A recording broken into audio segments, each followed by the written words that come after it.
Survival by all means, the Provoe understanding. The mind is a collection of memories optimized for survival.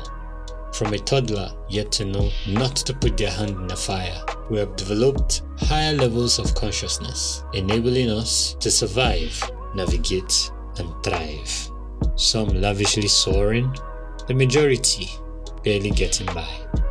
It's a big world, with competition for scarce resources and opportunities for contribution to the human experience. Through expanding our self-awareness and soul expression, we crave a validation of our right to be here and collaborate for notoriety in our community. We need some form of assurance that we will be protected from all forms of pain, misery, and suffering, to be fed, clothed, and sheltered continuously until we give up this meat suit for recycling by the forces of nature. What happens after we exit this realm is still a debate amongst those who struggle to accept the ego's death. We try to build systems that cement our existence on this planet, not knowing whether or not our memory will live on in the heads and hearts of our loved ones. We strive to leave a mark behind. Our survival on planet Earth and beyond is mainly what we care about.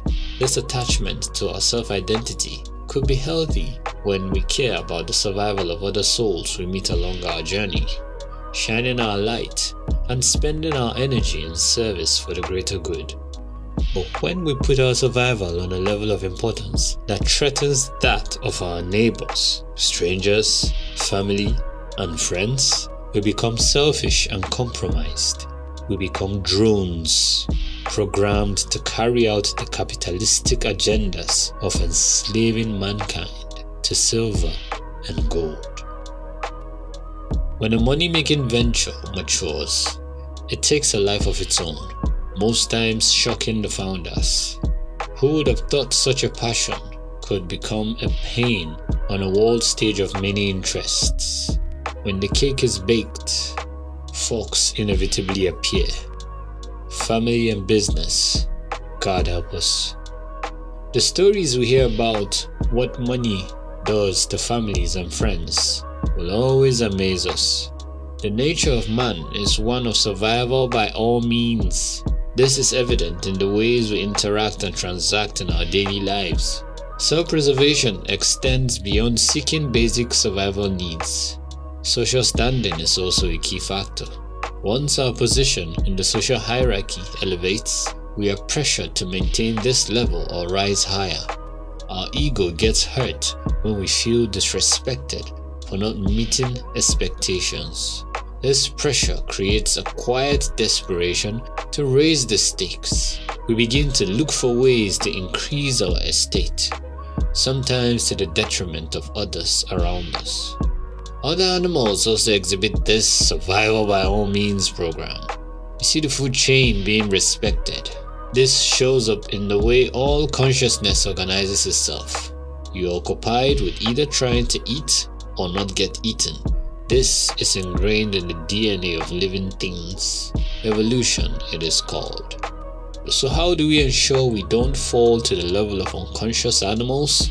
We only stay conscious when we learn that we are not our bodies, we are not our minds, we are not our public facade, we are not our dreams, we are not our failures, we are the observer within, having an experience of this roller coaster called life.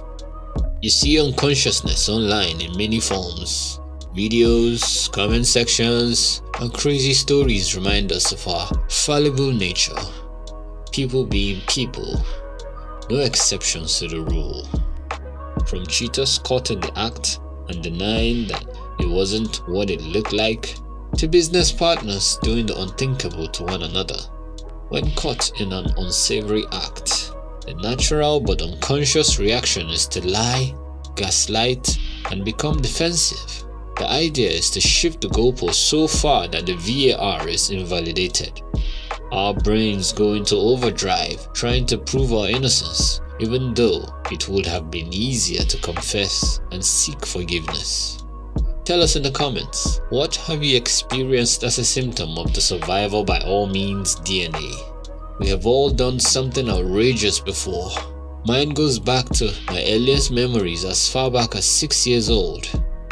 I have been a selfish fellow in many ways, but the more I recognize the strength of the self-preservation mechanism, the more gracious I am towards myself and others I encounter on my journey of becoming. The mistakes I have made baffled me to my core, to the point where I decided to embark on a deep shadow work. I had to bring to my conscious awareness all the hidden tendencies that made me weak enough to parasitize another soul for my own selfish survival. I urge you to do the same. Therapy will help you get to the root of what makes you tick. Your shadow side cannot be neglected forever. If you refuse to attend to it, its impact will compound and your life will be complicated unnecessarily.